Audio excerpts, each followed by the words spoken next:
ഉള്ള കാര്യം പറഞ്ഞു കൊടുക്കാൻ ഏത് വേഷം കിട്ടിയാലും കുഴപ്പമൊന്നുമില്ല. പേരാന്തരം നടന്ന് പറഞ്ഞാൽ പണ്ടൊരാളുണ്ടായി ജീരകരൂപം. അയാൾ ഇതിലൊക്കെ വരും, കുട്ടികളെ പിടിച്ചോണ്ടോവും. അതേപോലെ ഞാനുണ്ടായി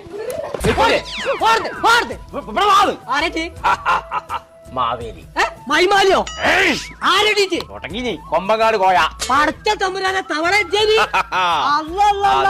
ഇക്കോലത്തിന് നേരത്തെ മൊത്തം സ്വർണ്ണം വെള്ളി മുത്താണല്ലോ കോയെ. ഇജ്ജ് തന്നെ ആരെ കണ്ടോ? ഇച്ചുമാണ് ഒരു 1 കിലോ സ്വർണ്ണം പെരി കറിയാണ്ടാർന്ന ഒരു പീടിയിൽ പുട്ട ഓഫർ ചാഫറോ കരിങ്കല്ലത്താടിന്റെ നെറോക്കോൾഡ് കട. കരിങ്കല്ല് വെച്ചാണ്ട് പാലക്കാട് ഒരു പട വരെ എവിടെ തീർക്കോലേ ആ ഒന്ന് പറഞ്ഞു വന്ന ഇത് മാവേലി തമ്പുരാൻ ശ്രമിച്ചു. ആരും പേടിച്ചണ്ട, തവളക്കോയാണ്. എത്ര പറഞ്ഞാലും കേൾക്കൂലാച്ചാല് എവിടെ കോയേജ് പറഞ്ഞേ? അതന്നല്ലേ ഈ പറയണ്ടേ. കരിങ്കല്ലത്താണിയേ ആബിൻ സാലി എന്ന് പറഞ്ഞാണ്ട് ചെറുക്കന്മാര് നടത്തുന്ന ഒരു കട ഉണ്ട്, നെറാക്കോൾഡ് എന്നതിന്റെ പേര്.